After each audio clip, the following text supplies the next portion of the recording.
salamat sa pagkakasalamuhan para sa Quran and 65 daily devotion.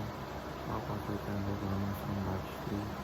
At ang ating talakayan natin ngayon ay ang tunay na kahulugan ng Catholic Church. Ngayon po ang ating Bible verse ay tungkol sa Matthew chapter 16 verse 18. At sampalatan ang ating pusong isip sa mga lang salita ng Diyos. Sinasabi dito na, and I tell you, you are Peter, and on this rock I will build my church, and the gates of hell shall not prevail against it. Sa Tagalog, at sinasabi ko naman sa iyo, na ikaw ay Pedro, sa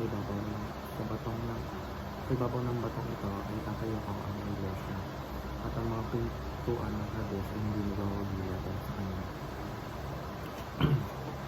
Teaching number 1, the term Catholic means universal. Ang salitang Catholic ay nangangalang universal. Ibig sabihin ang simbahan ng Jesus ay hindi lang para sa isang grupo o bansa, kundi para sa lahat ng tao sa buong mundo.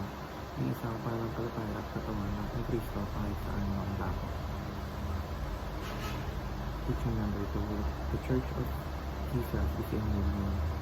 Ang simbahan ng Jesus ay isang kilusan. Hindi lamang ito gusali o lugar ng pagsasamba. Ito ay isang lugar na kasamahan ng mga mananampalataya na kumikilos upang ipalaganap ang pag-ibig at kaligtasan ng Kristo. Teaching number 3, the movement of Jesus welcomes you. Ang kilusan ng Jesus ay bukas at tumatanggap sa lahat. Walang sino man ang tinataboy o hindi tinatanggap. Lahat ay iniimbitahan ng Jesus na maging bahagi ng kanyang pamumuhay. Itinuturo ng teaching na ito ang simbahan ay pundasyon ng pananampalataya at simbolo ng pagkakaisa ng mga Kristiyano sa buong mundo. Application number 1, join the worldwide movement of Christ. Sumali sa pandaigdigan sa San Cristo. Maaaring sa pamamagitan ng aktibo o itibagi sa mga gawain ng simbahan, pagtulong sa kapwa o pagiging mabuting halimbawa ng pananampalataya. Application number 2, serve Christ by allotting 1 to 2 hours of Bible study. Paglaan tayo ng oras para sa pag-aaral ng salita ng Diyos.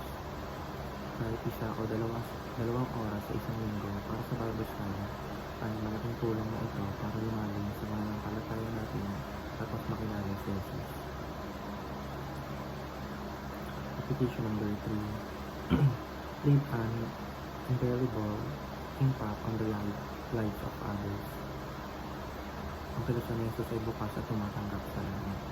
Walang sino man ang tinataboy o hindi tinatanggap. Lahat ay iniimbitahan ng Jesus na maging bahagi ng kanyang pamilya. Tinuturo din sa mag-iwan ng positibong marka sa buhay ng iba. Gamitin ang iyong buhay upang maging inspirasyon sa iba. Pakita ang kabutihan, pag-ibig at malasakit ni Kristo sa iyong mga ginagawa